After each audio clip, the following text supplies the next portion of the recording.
تمہیں آزمائیں گے۔ کن چیزوں سے آزمائیں گے؟ تمہارا امتحان ہوگا۔ 4 چیزوں کا ذکر اس آیت میں آیا ہے۔ بشیء من الخوف، تمہیں ڈر دے کر کے کسی چیز کا، خوف سے تمہیں آزمایا جائے گا۔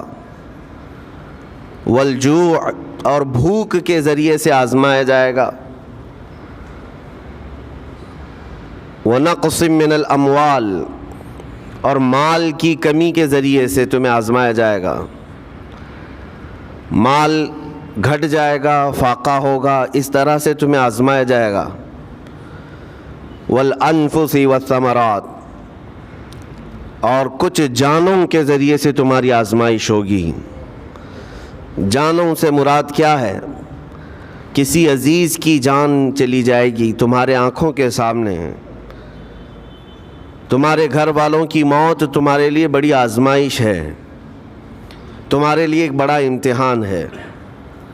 اور پھر آخر میں رب تبارک و تعالیٰ ارشاد فرماتا ہے وَبَشِّرِ الصَّابِرِينَ الَّذِينَ إِذَا أَصَابَتْهُمْ مُصِيبَةٌ قَالُوا إِنَّا لِلَّهِ وَإِنَّا إِلَيْهِ رَاجِعُونَ۔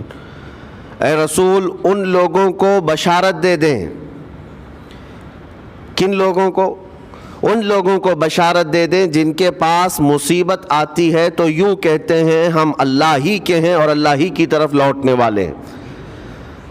مصیبتوں کے وقت جنہوں نے کہا انا للہ و انا الیہ راجعون، رب تعالیٰ فرماتا ہے رسول انہیں بشارت دے دیجیے۔ کس بات کی بشارت؟ کس بات کی خوشخبری؟ اولئک علیہم صلوات من ربہم ورحمہ واولئک هم المہتدون۔ اللہ فرماتا ہے یہ وہ لوگ ہیں جن پر ہمیشہ اللہ کی رحمتیں اترتی ہیں۔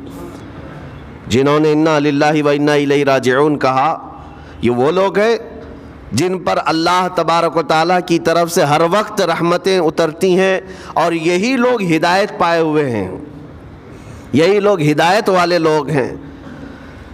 اس پوری آیت کے اعتبار سے اگر میں آپ کو بتاؤں تو پتہ یہ چلے گا، رزلٹ اس کا یہ ہے کہ مصیبتوں کے وقت صبر کرنا یہ ہدایت ہے۔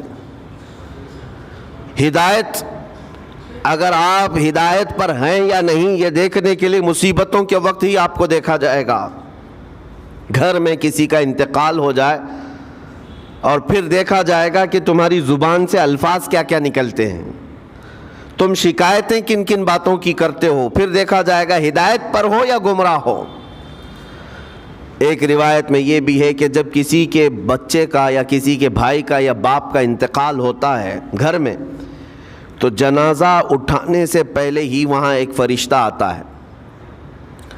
وہ فرشتہ گھر والوں کا معائنہ کر رہا ہوتا ہے کہ کون کون کیا کیا کہہ رہا ہے۔ رب ذوالجلال ہر چیز کی خبر رکھتا ہے، لیکن فرشتوں کو اسباب بنایا گیا ہے اور گواہ بنانے کے لیے انہیں یہ ڈیوٹی دی جاتی ہے۔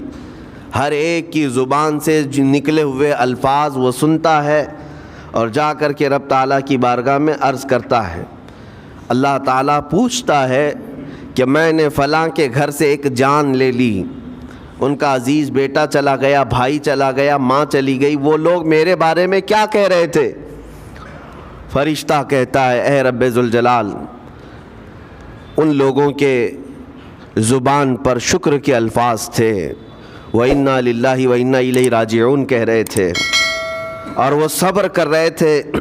میں نے گھر والوں کے سب حالات دیکھے۔ اللہ تعالیٰ فرماتا ہے اے میرے فرشتے تو گواہ رہنا، میں نے ان سے جو چیز لیا ہے اس سے کئی گنا زیادہ نعمت انہیں عطا کروں گا، اس سے بہتر نسل انہیں دی جائے گی، اور ان کے غم آج جتنے ہیں اس سے کئی گنا زیادہ خوشیاں میں انہیں جنت کی عطا کروں گا جنہوں نے میری دی ہوئی مصیبت پر صبر کیا۔ اور کوئی گھر ایسا ہوگا جس گھر سے فرشتہ جا کر کہے گا کہ مولا اس گھر والے تو بے قابو تھے، جو منہ میں آیا بکے جا رہے تھے، وہ تو یوں کہہ رہے تھے کہ اللہ کو کیا ہمارا ہی گھر ملا، ہمارا ہی بچہ جانے کو تھا، ہمارے ہی گھر میں یہ آفت آنے کو تھی۔ اس طرح کے الفاظ وہ کہہ رہے تھے اور رب تبارک و تعالیٰ کو ظالم کہہ رہے تھے۔ اللہ تبارک و تعالیٰ اپنے جلال کا اظہار فرماتا ہے، ارشاد فرماتا ہے فرشتے کو اے فرشتے تو گواہ رہنا، انہوں نے میرے بارے میں جیسا گمان کیا اب میں ان کے ساتھ ویسا ہی سلوک کروں گا۔ اللہ تبارک و تعالیٰ کے ساتھ یہ گمان جس طرح بندہ کرے گا اللہ تعالیٰ اس کے ساتھ اسی طرح کا سلوک فرمائے گا۔ اس کو ارحم الراحمین ہی تصور کرو۔ ہمیشہ رب تبارک و تعالیٰ مہربان ہے اور مہربان ہی اس کی طرف گمان کرنا بھی چاہیے مومن کو۔ انشاءاللہ العزیز مہربانی ہوگی، اور بلکہ دلوں کا قرار اور سکون بھی رب تعالیٰ ہی عطا کرتا ہے۔ اے میرے عزیزو، یہ تمہیدی باتوں کے بعد میں اب عرض کرنا چاہتا ہوں، محرم الحرام کے مہینے میں کربلا کے واقعات سنتے ہی رہتے ہیں۔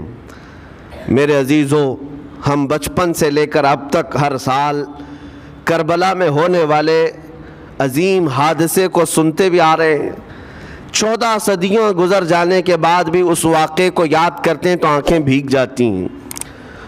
اس میدان میں، وہاں کے ریگزاروں میں رسول کریم صلی اللہ تعالیٰ علیہ وسلم کے اہل بیت کا جو امتحان تھا وہ کتنا سخت تھا، کتنا کٹھن تھا۔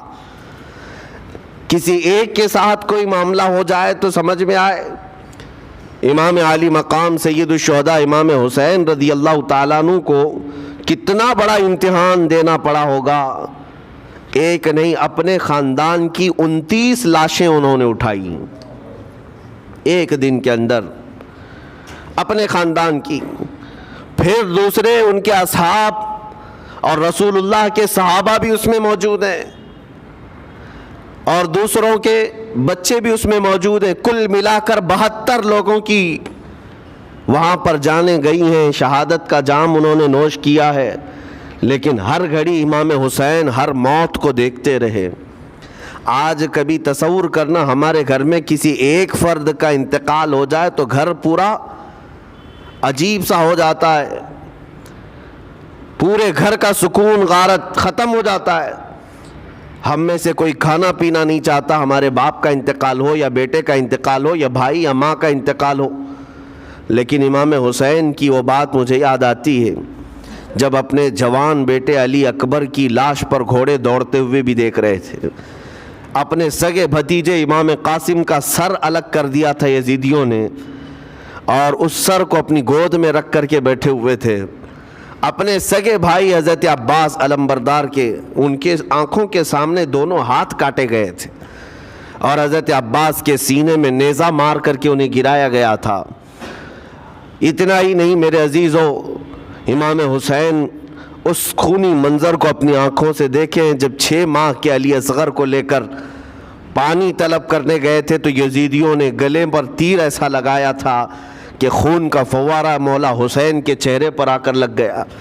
پورے کربلا کے واقعات پڑھنے کے بعد میں نے محسوس کیا، اتنے پورے واقعے گزر جانے کے بعد بھی ایک چیز کربلا میں نہیں ہوئی، باقی سب آفتیں آئی ہیں، ایک چیز نہیں ہوئی۔ وہ کیا ہے؟ امام حسین کے زبان سے کوئی شکایت نہیں ہوئی، کوئی شکوہ نہیں تھا۔ یہ نہیں تھا کہ سارے بجلیاں ہم پر گر پڑی ہیں، اس خاندان کا کون ہے؟ سوائے زین العابدین کے اس پورے خاندان میں کوئی مرد باقی نہیں رہا۔ پورے خاندان کے بچوں کو، ان کے بڑے مردوں کو، سب کو وہاں پر شہید کر دیا گیا تھا۔ میں عرض تو کر رہا ہوں، ایک خاندان کے 29 لوگوں کی لاشیں میدان میں پڑی ہوں، وہ کیسا منظر ہے۔ ایک تو میں امام حسین کے صبر کو دیکھتا ہوں۔ اللہ تعالیٰ نے فرمایا آیت کریمہ میں کہ ہم تمہیں آزمائیں گے، آزمائش کریں گے، کچھ جانیں لے کر کے، لیکن میں سمجھتا ہوں اتنی بڑی آزمائش کہ ایک ہی دن میں ایک ہی خاندان سے 29 لوگوں کی جانیں گئی، وہ اس سے بڑی آزمائش ہوگی؟ یہ کتنی بڑی آزمائش ہے اور کتنا بڑا امتحان ہے۔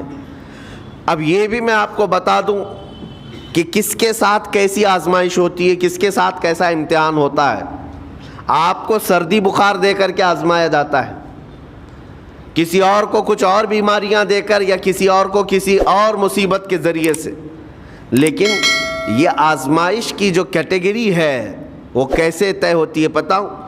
میرے آقا صلی اللہ تعالیٰ علیہ وسلم نے فرمایا جس کا ایمان جتنا بلند ہوگا ویسی ہی آزمائش آئے گی۔ یہ کربلا کے امتحانات سے یہ بات تو ثابت ہوتی ہے کہ امام حسین کے ایمان کا درجہ کیا رہا ہوگا، ان کے ایمان کا مقام کیا رہا ہوگا۔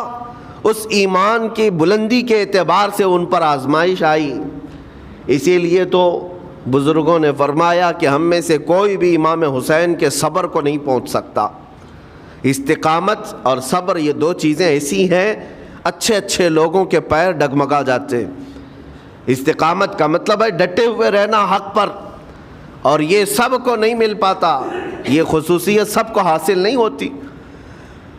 ایک امام حسین کی وہاں پر ہم نے استقامت دیکھی اور ان کا صبر دیکھا۔ دوسرے سب سے بڑا صبر جو ہم نے دیکھا ہے وہ سیدہ زینب رضی اللہ تعالیٰ عنہا کا۔ وہ خاتون امام حسین کی سگی بہن ہے، سیدہ فاطمۃ الزہرا کی بیٹی ہیں، حیدر کرار کی نور نظر میرے آقا صلی اللہ علیہ وسلم کی گود میں کھیلی ہوئی ہیں۔ سیدہ زینب سلام اللہ علیہا جب وہ کربلا کے میدان میں موجود تھیں، ان کی عمر مبارک بھی تقریباً 55 سال کے قریب تھی۔ 55 سال کی اگر خاتون میدان میں یہ تمام خونی مناظر دیکھ رہی ہو، ہماری عورتوں کو آپ جانتے ہیں کہ ایک چھوٹی سی مصیبت پر واویلا مچاتی ہیں، اور سیدہ زینب وہ ہیں جن کے خود سگے شہزادے اون اور محمد ان کی آنکھوں کے سامنے مارے گئے تھے اور ٹکڑے کیے گئے تھے۔ سیدہ زینب سلام اللہ علیہا اس پر بھی خاموش رہی، لیکن اندازہ کرو جب سارے شہید ہو گئے تھے، امام حسین اپنے خیمے سے نکلنے کو تھے، جب کربلا کے میدان میں خود گھوڑے پر سوار ہونے کو تھے، جانتے ہیں یہ منظر کیسا رہا ہوگا۔ عورتیں تو ماتم کرتی ہیں ایسے حالات میں، لیکن وہ اہل بیت کی عورتیں تھیں۔ سیدہ زینب خود کھڑی ہوئیں اور اپنے خیمے میں امام حسین کو لے گئیں۔ ایک صندوق تھا پرانا، اس کو کھول کر کے اس میں سے ایک جبہ نکالا اور کہا میری ماں نے مجھے یہ وصیت کی تھی کہ جب حسین میدان میں اترنے کی اس کی باری آئے تو اس دن ہو سکتا ہے وہ مجھے یاد کرے۔ زینب اگر تو اس دن باقی رہے، تو اس دن زندہ رہے، تو اپنے ہاتھوں سے یہ حسین کو جبہ پہنانا۔ سیدہ زینب سلام اللہ علیہا انہوں نے خود اپنے ہاتھوں سے امام حسین کو یہ لباس پہنایا۔ کیا اس مقام پر کوئی اتنی طاقت رکھتا ہے کہ پورا گھر لٹ گیا ہو اور اپنے سگے بھائی کو جبہ پہنا کر کسی شادی میں نہیں، پھر جنگ کے میدان میں اتار رہے ہو؟ اس خاتون کے استقامت پر لاکھوں سلام۔ سیدہ زینب سلام اللہ علیہا وہ معمولی خاتون نہیں ہے، صبر کا پہاڑ تھیں۔ میں آپ کو بتاؤں، مصیبت کے وقت ایک بار کسی کا قتل ہو جائے تو وہ ایک موت ہے، لیکن یہاں پر کربلا کے میدان میں سیدہ زینب جتنی موتیں دیکھ رہی تھی، ہر موت پر ایک موت کی تکلیف ہے، ہر موت پر ایک موت کی تکلیف، لیکن وہ صابرہ و شاکرہ رہیں۔ پوری تاریخ میں ڈھونڈ کر کے آپ نکالیں، کہیں پر بھی سیدہ زینب نے نہ اپنے بال نوچے، نہ کپڑے پھاڑے، نہ چہرے پر ہاتھ مارا، بلکہ ایسا صبر کا دامن پکڑی رہیں کہ پوری زندگی بھر انہوں نے صبر کی تلقین کی تمام خواتین کو۔ گھر لٹانا، گھر کٹانا، کوئی سر کٹانا کوئی تم سے سیکھ جائے، جان عالم ہو فدا اے خاندان اہل بیت۔ امام زمن فاضل بریلوی رحمۃ اللہ علیہ نے فرمایا ہے، سر کٹانا، گھر لٹانا کوئی تم سے سیکھ جائے، جان عالم ہو فدا اے خاندان اہل بیت۔ عزیزان گرامی وقار، یہاں پر ان حالات کے بعد میں آپ کو ایک بات ضرور کہنا چاہوں گا۔ مصیبتیں ہمارے گھر بھی آتی ہیں، آفتیں تکلیفیں ہمارے گھر بھی آتی ہیں، لیکن کیا ہم ان مصیبتوں کا سامنا کرتے ہیں، استقبال کرتے؟ نبی اکرم صلی اللہ تعالیٰ علیہ وسلم نے تو ارشاد فرمایا، مومن کو جب مصیبت آتی ہے تو اس کے لیے وہ نعمت ہے۔ دو چیزوں میں سے ایک چیز ہوگی اس کے ساتھ، اگر بخار بھی آئے میرے آقا فرماتے ہیں اگر بخار بھی آیا ہے تو دو باتوں میں سے ایک بات ہوگی اس کے ساتھ، یا تو رب تبارک و تعالیٰ اس کے گناہ معاف کرے گا یا تو اس کے درجے کو بلند کرے گا۔ مصیبت اگر آئے تو ایک بات یاد رکھنا، رب تبارک و تعالیٰ اپنے محبوب بندوں کو، پسندیدہ بندوں کو آزمائش میں ڈالتا ہے، ورنہ جو لوگ یہ سمجھتے کبھی طبیعت خرابی نہیں ہونا چاہیے تو فرعون بن جاتے ہیں ایسے لوگ۔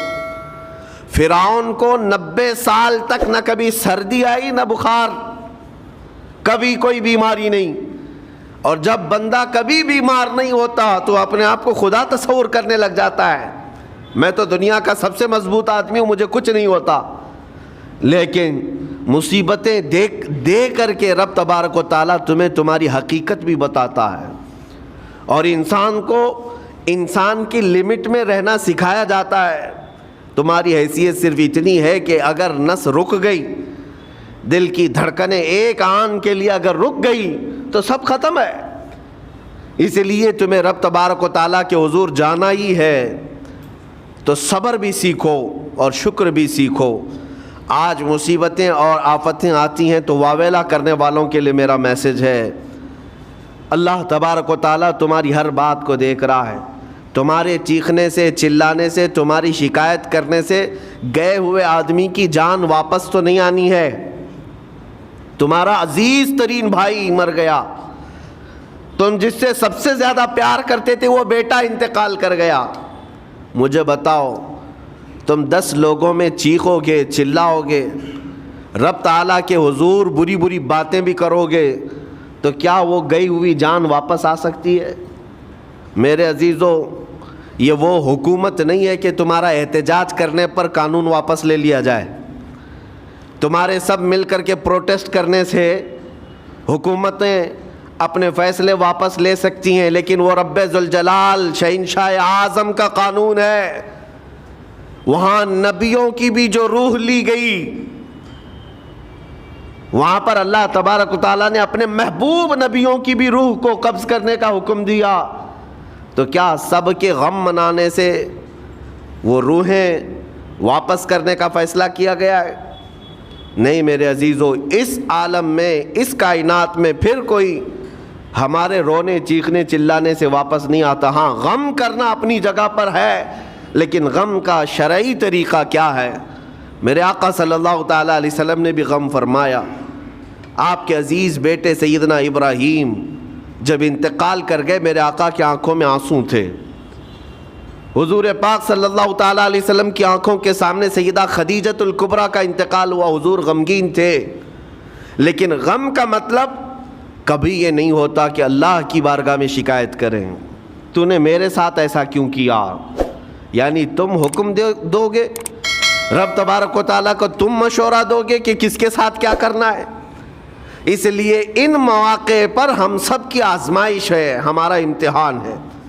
ایسے معاملات جب بھی آتے ہیں، دیکھیں میں آپ کو ایک اور باریک بات بتا دیتا ہوں۔ یہ ہم آج تقریر کر رہے ہیں، ہو سکتا ہے آپ بھی سن رہے ہیں اور اچھی طرح سمجھ رہے ہیں، لیکن خود کے گھر پر جب آ جائے تو تقریر بھی یاد نہیں رہتی، نصیحت بھی یاد نہیں رہتی، غم کا غلبہ زیادہ ہو جاتا ہے۔ ایسے اوقات میں حکم کیا ہے مومنین کو؟ میرے گھر پر، میں جانتا ہوں شکایت نہیں کرنا چاہیے، میں جانتا ہوں غموں کے وقت صبر کرنا چاہیے، پھر بھی اگر میرے گھر میں آ گئی مصیبت تو مومنین کے لیے حکم یہ ہے کہ تم نے اب تک جو سنا تھا حدیثیں وغیرہ اس کو یاد دلاؤ، یعنی مجھے یاد دلاؤ۔ یہ مت سوچو کہ مولانا صاحب ہیں، مفتی صاحب ہیں، امام صاحب ہیں، ان کو تو سب معلوم ہوگا۔ غم کا غلبہ جب آ جاتا ہے تو اچھے اچھوں کو یاد نہیں رہتا۔ مومنین کو کہا گیا ہے کہ وہ یاد دہانی کریں، جائیں غموں کے وقت ان کی حالت دریافت کریں اور انہیں صبر کی تلقین کریں۔ ہر ایک کے لیے ضروری ہے، یہ سوچ کر کے پیچھے نہیں ہٹا جائے گا کہ یہ تو بہت جانکار لوگ ہیں، یہ بہت پڑھے لکھے لوگ ہیں، ان کو تو سب پتہ ہے۔ نہیں، بلکہ حکم یہ ہے کہ جس کے ساتھ بھی مصیبت آئے، مومنین، دوسرے مومنین اسے صبر کی تلقین کریں، اسے جا کر کے حوصلہ دیں اور اسے تسلی دیں۔ اب میں آتا ہوں ان باتوں کی طرف جو لوگ مصیبتوں کو برا سمجھتے ہیں، ایک صحابی تھے، ان کی شادی ہو گئی ایک صحابیہ سے، نکاح ہوا تھا مدینے میں، سال بھر خوشحالی سے گزرتے رہے، بہت اچھے دن گزرے۔ سال ختم ہونے کو تھا کہ خاتون جو ہے لڑائی کرنا شروع کر دیتی، کہتی مجھے تمہارے ساتھ رہنا نہیں، مجھے طلاق چاہیے، ڈائریکٹ طلاق۔ تو اس صحابی نے کہا ہوا کیا؟ وہ صحابیہ کہتی تھی نہیں مجھے تمہارے ساتھ رہنا نہیں۔ اس صحابی نے کہا ٹھیک ہے، اگر ایسا ہی ہے تو حضور پاک صلی اللہ علیہ وسلم کے پاس چلتے ہیں، وہاں جا کر فیصلہ کرا لیں گے۔ تو وہ صحابیہ مان گئیں، کہا چلو چلتے ہیں۔ تو دونوں چلے جا رہے تھے اپنے گھر سے، حضور پاک صلی اللہ علیہ وسلم کے دربار میں فیصلہ کروانا ہے۔ چلتے وقت راستے میں ایک پتھر سے ٹھوکر لگ گئی اس صحابی کو، اور اتنی تیز ٹھوکر لگی کہ ان کا ناخن اکھڑ گیا۔ اب وہ ان کی خاتون جو بیوی صحابیاں ہیں، وہ فوراً اپنے دوپٹے کا کپڑا پھاڑ کر کے انگلی کو باندھتی ہیں اور خون روکتی ہیں، اور اس کے بعد کہتی ہیں چلو واپس گھر چلتے ہیں۔ گھر واپس آنے کے بعد وہ کہتی مجھے طلاق نہیں چاہیے، ساتھ میں رہوں گی۔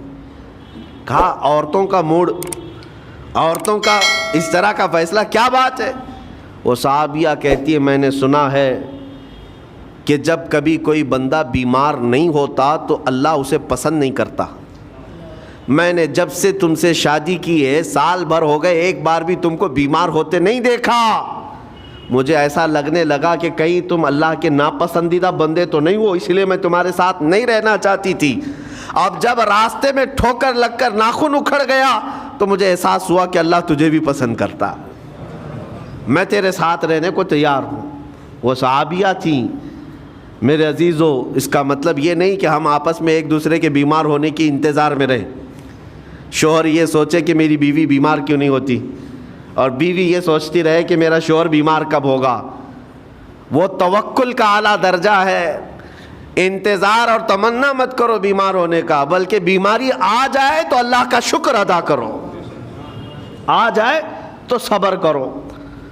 عزیزان گرامی وقار، ہم آج امام حسین اور ان کے رفقائے گرامی رضوان اللہ علیہم اجمعین کو یاد کرتے ہیں تو صرف رونے کے لیے نہیں، یا صرف غم منانے کے لیے نہیں، بلکہ داستان کربلا سنانے کا ایک عظیم مقصد یہ ہوتا ہے کہ نوجوانوں کے اندر، بلکہ بوڑھے اور بچوں کے اندر بھی ایمانی جذبہ ایسا آ جائے کہ وہ ہر مصیبت پر ڈٹ کر کھڑے ہو سکیں، ہر یزیدی کا مقابلہ کر سکیں۔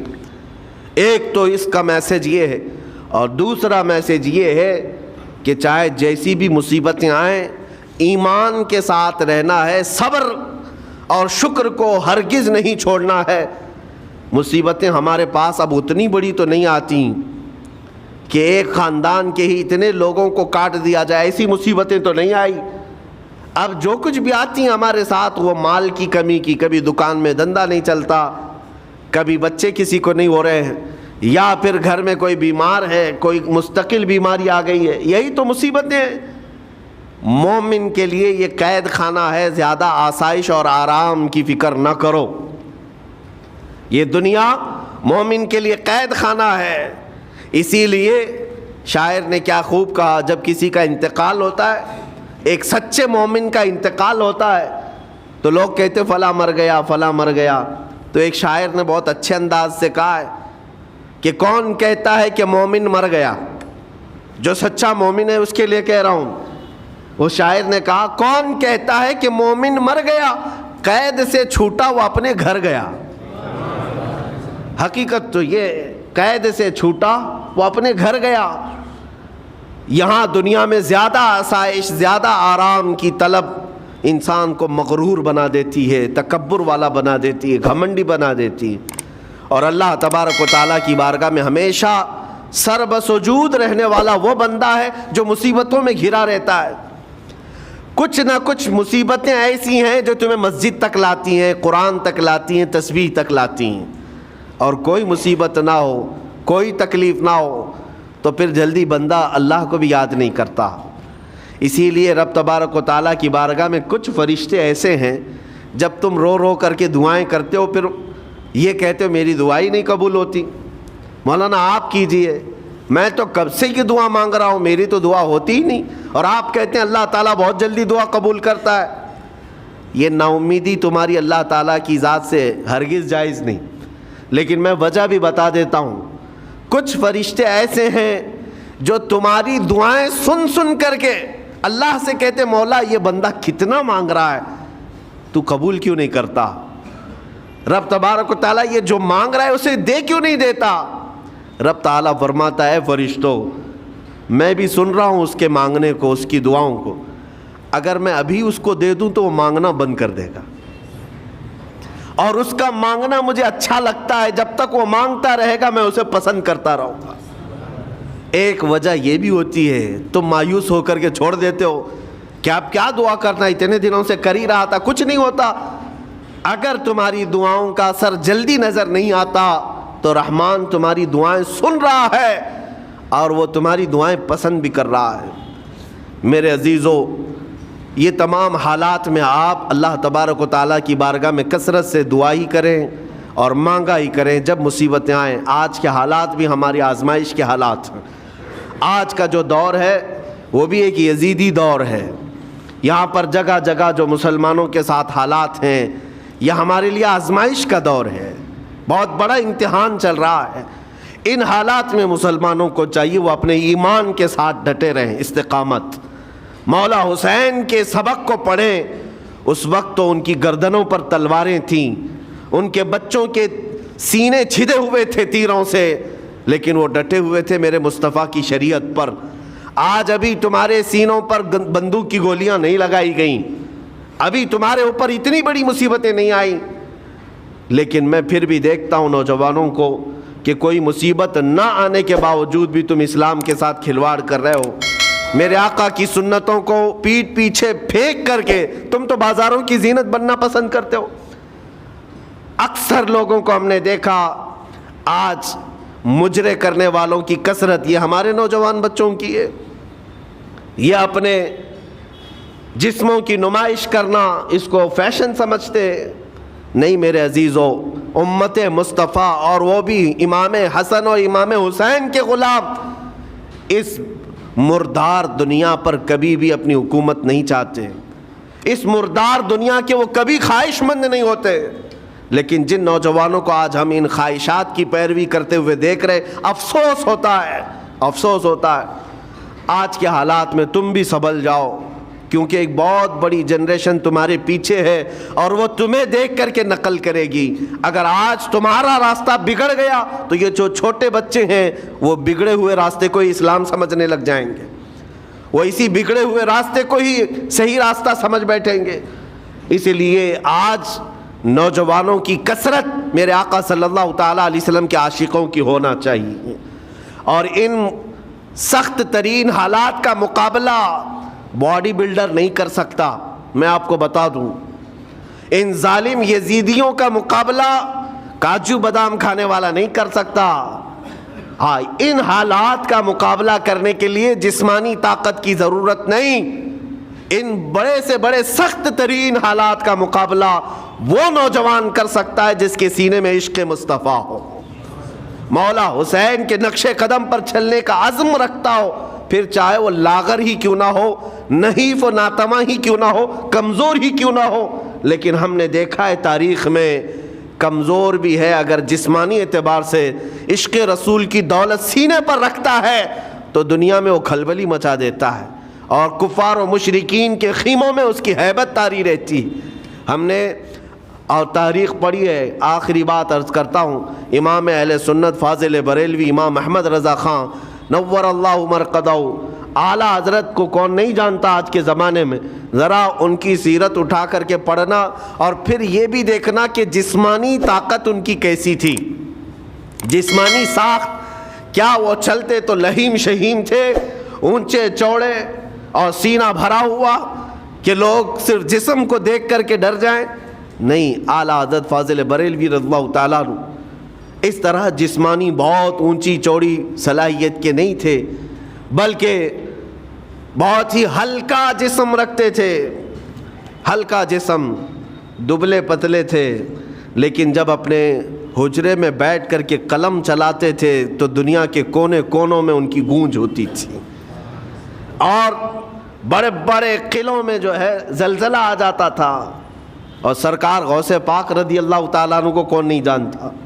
غوث پاک کا حال تو یہ تھا جسمانی اعتبار سے آپ کی گردن کی ہڈیاں بھی دکھتی تھیں، اتنے دبلے تھے.